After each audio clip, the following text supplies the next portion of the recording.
Bom, vamos lá, vamos fazer uma breve trajetória da arte em Goiás, do século XIX à atualidade. Eu sou o professor Gildo Teixeira, e professor de História da Arte, e vou fazer de forma bem resumida, uma breve trajetória, né, linear de como a arte vem desde os primórdios até a atualidade em Goiás.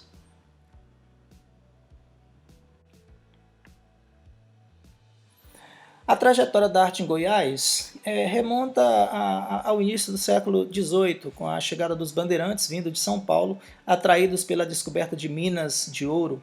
A arte barroca no período colonial do século XVIII e início do século XIX, principalmente a produção que seguia a concepção do imaginário sacro, foi muito difundida no território brasileiro, possuindo características distintas de acordo com o local e suas riquezas.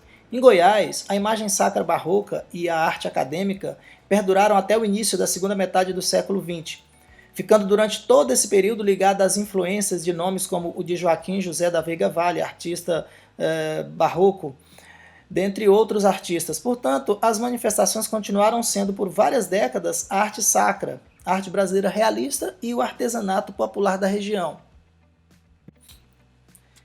Dentre os poucos artistas que atuaram em Goiás no século XVIII e XIX e que criaram essa cena colonial no estado, destacamos, além de Veiga Vale, Reginaldo Fragoso de Albuquerque, pintor e escultor, o Alferes Bento José de Souza, pintor de retábulos, Antônio da Conceição, também pintor de retábulos, Cincinato da Mota, pedreira, escultor, Antônio da Costa Nascimento, Inácio César Xavier de Barros, Inácio Pereira Leal e João da Conceição de Jesus, todos pintores. Como vocês estão vendo aí, essa imagem da matriz de Nossa Senhora do Rosário, em Pirinópolis, infelizmente que foi perdido com o incêndio, mas a representação barroca era essa característica desses artistas citados. Agora, é claro que o principal nome dessa referência sacra em Goiás é José Joaquim da Veiga Vale, conhecido por Veiga Vale, que é o artista referência nessas relações do sagrado, de esculturas, de pinturas de retábulo, do religioso goiano. Então, praticamente, durante todo o século XIX, o nome de Veiga Vale é o nome mais expressivo, o maior expoente da cultura artística em Goiás. Somente no início do século XX, na primeira metade do século XX, é que vão aparecer nomes um pouco fora desse contexto do imaginário sacro, como Otto Marx, né, pintor paisagístico de relação um pouco primitivista, mas mais realista, como nós estamos vendo aí duas paisagens da cidade de Goiás, né, tratando do cotidiano da cidade. Então, a gente já percebe que as formas escolhidas para representar em sua pintura os temas de Otto Marx já não são tão próximos de Veiga Vale. Da mesma forma que Goiandira do Couto, né, com suas pinturas paisagísticas do cotidiano também da região de Goiás, com suas terras coloridas, também já não tinha uma preocupação com o religioso. Personagens muito importantes para a modernização da arte em Goiás. Henning Gustavo Ritter, mais conhecido como Gustavo Ritter, o Frei Nazareno Confalone e Luiz Curado, esse tripé de artistas que fomentaram o surgimento da primeira escola de arte formal em Goiás, a Escola Goiânia de Belas Artes, na Universidade Católica, hoje PUC, de Goiânia.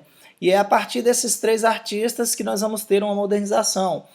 Isso no ano de 1953. Em 54, a fundação da escola em 53. Em 1954, teve o primeiro grande congresso nacional de escritores em Goiânia e uma exposição de artes foi trabalhada nesse congresso, onde assim, grandes nomes da pintura brasileira esteve aqui. Então isso foi, de certa forma, uma pedra fundamental para essa modernização da arte aqui. Aí você vê o Gustavo Ritter com suas esculturas abstratas, né, a junção de metal com madeira.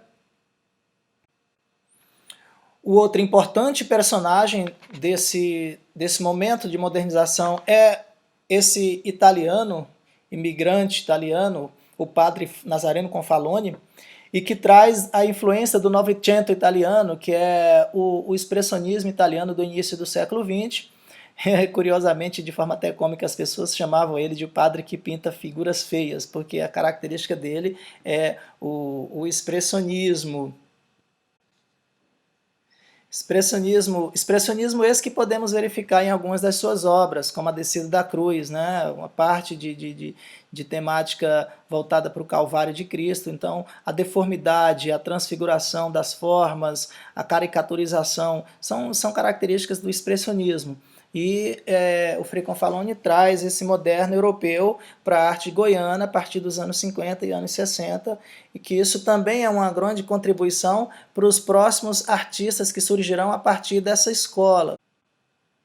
A primeira artista que eu trago para apresentar que foi formada nessas primeiras turmas da Escola Goiana de Belas Artes, com esses artistas modernos, é a Liselotte. Liselotte, que também é alemã, conterrânea de Gustavo Ritter, e a gente já viu aí características bem contemporâneas do trabalho dela, né? A inserção de vidro e metal com madeira. Outra importante artista que surge também dessas primeiras turmas é a Neuza Moraes, muito conhecida por seu monumento às Três Raças, ali na Praça Cívica da cidade de Goiânia. Além da Neuza Moraes, com suas características peculiares, nós temos também Ângelo Catenas, um grego que também participou das primeiras turmas da Escola Goiana de Belas Artes. Hoje é professor aposentado da Faculdade de Artes Visuais da Universidade Federal de Goiás. Ele também é um artista com características modernas. Maria Guilhermina é outro nome das primeiras turmas da Escola Goiana, e que tem uma produção muito interessante, tanto na pedra-sabão quanto na madeira, e umas características bastante estilizadas, que vai do figurativo até a abstração. Não são todos os artistas que fizeram parte dessa trajetória que saíram da Escola Goiana de Belas Artes. O DJ Oliveira é um artista paulista que vem para somar, vem para trabalhar na escola como professor e dá a sua grande contribuição. É um pintor muralista, não só muralista, mas de característica também muralista, com influência também do expressionismo, do muralismo mexicano. Temos também o artista luso-brasileiro, Antônio Poteiro, que no início da sua trajetória em Goiás, em Goiânia, ele era apenas um artesão, um produtor de potes e de algo similares, e que depois ele é inserido nesse contexto das artes plásticas com suas pinturas e esculturas. Aqui vemos algumas dessas pinturas que mostram um pouco do nosso regionalismo e de temáticas voltadas para a religiosidade de forma bem ingênua, bem primitivista, que é o que nós chamamos de naif.